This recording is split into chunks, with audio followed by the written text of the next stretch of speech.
बिस्मिल्लाहिर्रहमानिर्रहीम। तो दोस्तों, आज मैं आप लोगों को बताने जा रहा हूँ मॉड्यूल 2 का पहला यूनिट रिसर्च मेथडोलॉजी सब्जेक्ट का नाम है। और यहाँ पर हम पढ़ने जा रहे हैं basics of ethics and ethics guidelines. बहुत छोटा सा चैप्टर है ये। इसके बाद हमें इंस्टीट्यूशनल एथिकल कमिटी देखना है। वो बहुत इंटरेस्टिंग होगा और थोड़ा लंबा भी होगा, बट ये बेसिक है। सबसे पहले हम बेसिक देखते हैं, एथिक्स के बारे में क्या है नहीं है, और एथिक्स गाइडलाइंस क्या है उसको हम देखने की कोशिश करते हैं।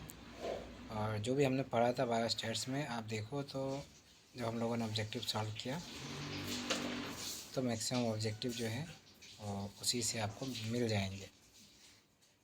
कम से कम 25 में आप 21-22 तो बना ही सकते हो उससे। ठीक है, इसलिए घबराने की ज़रूरत नहीं है कि बहुत कम पढ़ रहे हैं। जितना पढ़ रहे हैं कॉन्सेप्ट के साथ पढ़ रहे हैं तो काम आएगा वो। चलिए शुरू करते हैं। Basics of ethics.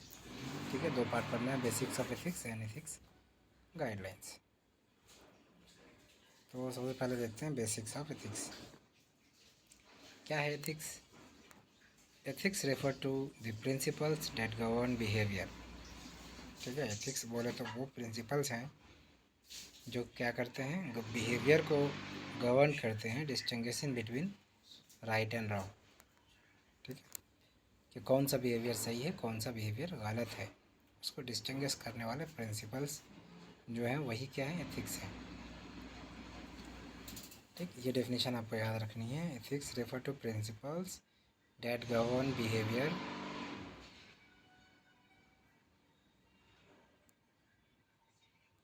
हाँ जी गाइस, तो थोड़ा सा बैकग्राउंड में साउंड ज़्यादा आ रहा है, पीछे काम हो रहा है, लेकिन ये वीडियो आज डालना ज़रूरी है क्योंकि इसका मॉड्यूलर असेसमेंट बहुत जल्दी होने वाला है। ठीक है, और 5 मॉड्यूल हमें पढ़ना है तो जल्दी जल्दी करना होगा। तो एथिक्स क्या है? Ethics refer to principle that govern behaviour distinguishing between right and wrong.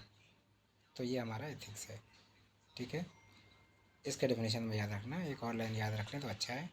It serves as the foundation for decision making in personal, professional and social context. ये डिसीजन मेकिंग में क्या करता है, फाउंडेशन का काम करता है, हेल्प करता है हमें personal, professional and social context में। ठीक है, यानी कि अभी हम सिर्फ और सिर्फ एथिक्स की बात कर रहे हैं। जैसे कि हमने सिर्फ और सिर्फ स्टैटिस्टिक्स की बात की थी, फिर बायो स्टैटिस्टिक्स की बात की थी, उसी तरह से हम मेडिकल एथिक्स की बात अभी नहीं कर रहे हैं। अभी हम सिर्फ एथिक्स को समझने की कोशिश कर रहे हैं। की कंसेप्ट कुछ इसमें है वो हमें जानना है, जैसे कि मोरालिटी और एथिक्स में क्या फ़र्क है। तो मोरालिटी क्या है? पर्सनल बिलीफ अबाउट राइट और रॉन्ग। ठीक है, मोरालिटी में एक पर्सनल बिलीफ होता है कि ये चीज़ सही है, ये चीज़ गलत है। जबकि एथिक्स में क्या है, कोडिफाइड प्रिंसिपल होते हैं। अपने मन से ये नहीं कह सकते कि नहीं ये चीज़ सही है और ये नहीं ये चीज़ गलत है, अपने मन से नहीं कर सकते, पर्सनल बिलीफ पे नहीं कह सकते, वो एथिक्स है। तो मोरालिटी और एथिक्स में फ़र्क है। ठीक है, जो एथिक्स होता है वो कोडिफाइड प्रिंसिपल्स होता है जो बिहेवियर को गाइड करता है इन ए स्पेसिफिक कॉन्टेक्स्ट। जैसे कि एग्जांपल के तौर पर मेडिकल एथिक्स है। ठीक है, तो वो आप पर्सनल बिलीफ पर मेडिकल एथिक्स में काम नहीं कर सकते कि नहीं हमें ये सही लग रहा तो हमने किया। ठीक है, नहीं ये गलत नहीं है, ये चीज़ ऐसे है, ऐसा नहीं चलता। एक कोडिफाइड प्रिंसिपल्स होते हैं जो कि बिहेवियर्स को गाइड करते हैं और उसी बिहेवियर पे हमें फॉलो करना होता है। जबकि मोरालिटी में क्या है कि पर्सनल बिलीफ। ठीक है, किसी के लिए पैर छूना मोरालिटी है और किसी के लिए पैर नहीं छूना पर्सनल बिलीफ है। ऐसे ही आइए बात करते हैं ब्रांचेज ऑफ एथिक्स पे। हम बायो या मेडिकल एथिक्स नहीं पढ़ रहे हैं अभी, हम सिर्फ और सिर्फ एथिक्स पढ़ रहे हैं। ठीक है, तो ब्रांचेज ऑफ एथिक्स में क्या है? डिस्क्रिप्टिव एथिक्स है, नॉर्मेटिव एथिक्स है एंड अप्लाइड एथिक्स है। 3 ब्रांचेज है एथिक्स के, 3 ब्रांचेज हैं। Descriptive ethics, normative ethics and applied ethics. Descriptive ethics बोले तो observes and analyse moral behaviour in society. ठीक है, डिस्क्रिप्टिव एथिक्स वो एथिक्स है जो एनालाइज करता है, ऑब्जर्व करता है और एनालाइज करता है मोरल बिहेवियर को। किसको? मोरल बिहेवियर्स को सोसाइटी में। नॉर्मेटिव ये जो नॉर्मेटिव एथिक्स है ये क्या है? Establishes norm and guideline for ethical behaviour. यानी जो प्रोफेशनल वाला हुआ वो नॉर्मेटिव एथिक्स में है। डिस्क्रिप्टिव एथिक्स में मोरल बिहेवियर्स को आप एनालाइज कर रहे हैं और ऑब्जर्व कर रहे हैं, और एक है अप्लाइड एथिक्स, जो कि क्या करता है, फोकसेस ऑन स्पेसिफिक डोमेन। ठीक है, इसका फोकस होता है स्पेसिफिक डोमेन में, जैसे कि बायो एथिक्स, एनवायरमेंटल एथिक्स। ठीक है, कुछ एथिकल थ्योरीज भी हमें याद रखनी है। कौन कौन सी हैं भाई?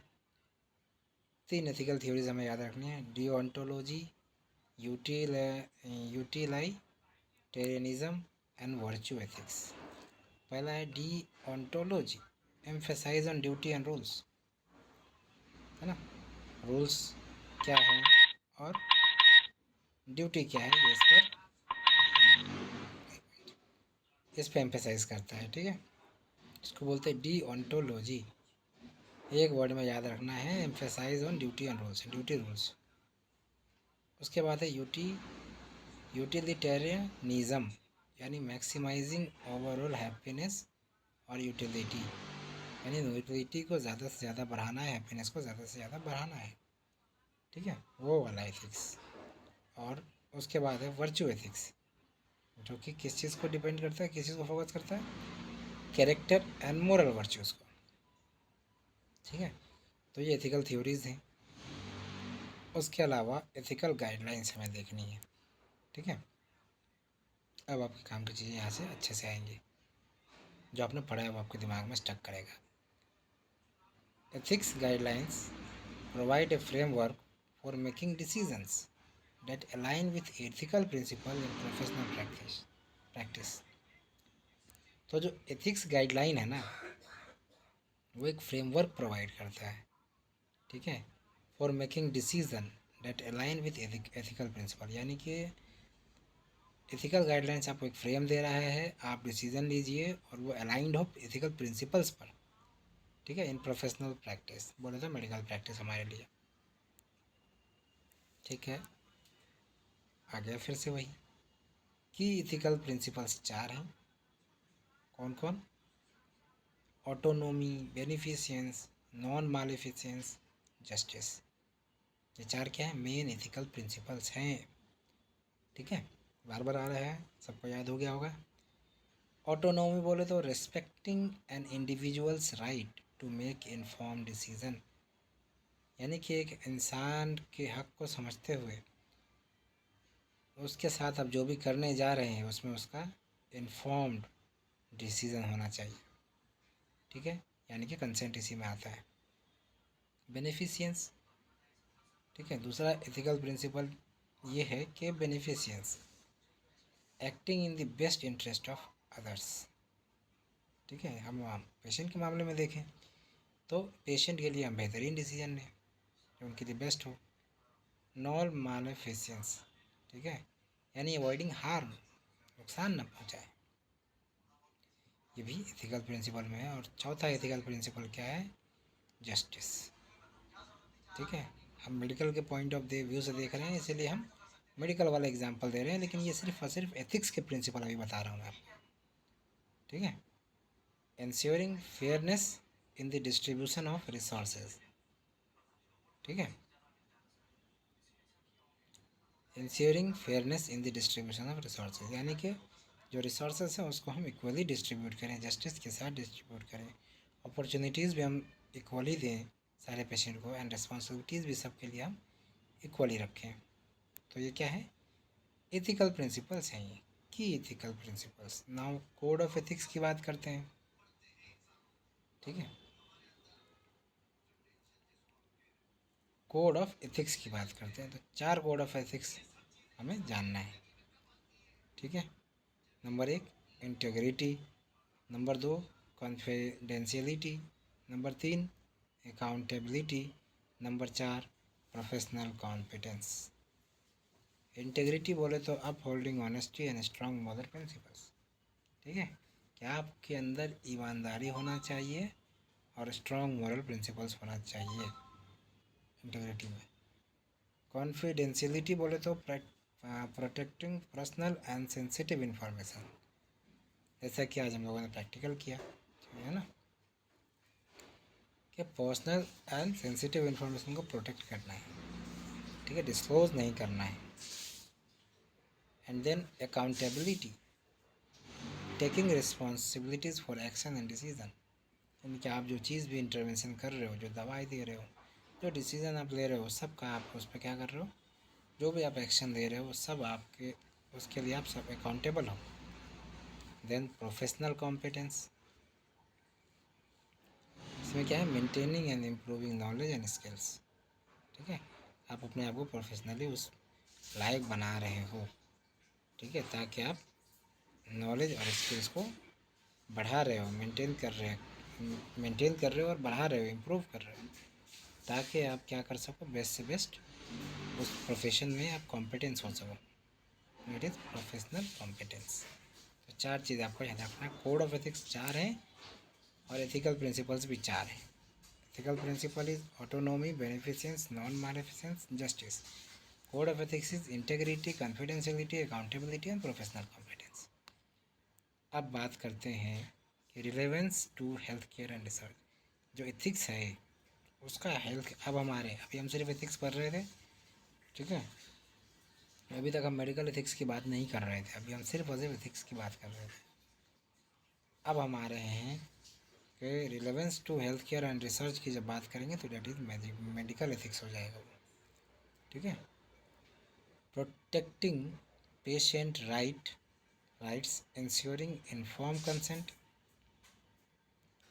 ठीक है, हम पेशेंट के राइट को प्रोटेक्ट करेंगे, इंश्योर करेंगे कि इन्फॉर्म कंसेंट लिया जाए, एंड मेंटेनिंग कॉन्फिडेंशियलिटी, ये मेन क्या है मेडिकल एथिक्स में, ठीक है। पेशेंट के राइट को प्रोटेक्ट करना, इन्फॉर्म कंसेंट लेना एंड कॉन्फिडेंशियलिटी को मेंटेन करना, ये मेडिकल एथिक्स है, ठीक। Now the second one is research ethics. Research करेंगे तो उसमें भी कुछ तो एथिक्स होगा। Adhering to guideline like the Declaration of Helsinki and good clinical practice, ठीक है। जब आप रिसर्च एथिक्स में आएंगे तो आप एकदम स्ट्रिक्टली गाइडलाइन को फॉलो करेंगे, जैसे कि डिक्लेरेशन ऑफ हेल्सिंकी गाइडलाइन है या गुड क्लिनिकल प्रैक्टिसेस की जो गाइडलाइन है, ठीक है, उसको आप फॉलो करेंगे। Respect for participant dignity and autonomy, ठीक है, पेशेंट की डिग्निटी और ऑटोनॉमी दोनों का आप रिस्पेक्ट करेंगे। अगर वो फिर भी नहीं मान रहे हैं, डिसीजन इन्फॉर्म कंसेंट नहीं दे रहा है, तो आप उसको फोर्स नहीं करेंगे। Avoidance of harm and exploitation, ठीक है, आप उसको नुकसान नहीं पहुंचाएंगे, उसको एक्सप्लॉइट नहीं करेंगे। कह दिया तो कुछ भी इंजेक्शन लगा, कुछ भी कोविड-19 का ही इंजेक्शन लगा दो, है ना, कैदियों पे ही रिसर्च कर लो, ऐसा नहीं करेंगे, ठीक है। और ensuring scientific rigor and ethical integrity in research process, साथ में जो एथिक्स है जिसको हम मेडिकल एथिक्स यहाँ पे कह रहे हैं, ये क्या करेगा, scientific rigor and ethical integrity को इंश्योर करेगा, ठीक है, कि साइंटिफिक चीज़ें भी हो और एथिकल इंटीग्रिटी भी साबित हो रिसर्च प्रोसेस में। तो ये इसका क्या है, रिलेवेंस है। बहुत ही मुश्किल के साथ आज ये वीडियो मैंने बनाया है, इतने सारे साउंड्स में, और क्या कर सकते हैं, आज बनाने का कुछ भी हाल है, बनाना था क्योंकि वो 5 वीडियो बनाने हैं, अभी कब आ जाए मॉडल पता नहीं। तो प्लीज़ देखिए, बताइए, अगर दिक्कत हो रहा है ज़्यादा तो फिर बताइए, दोबारा अपलोड करेंगे, अदरवाइज़ अगर समझ में आ गया तो ठीक है, ओके। अगला video animal and human institutional ethical committee पे बनाऊँगा इंशाल्लाह कल। जज़ाकल्लाह खैर।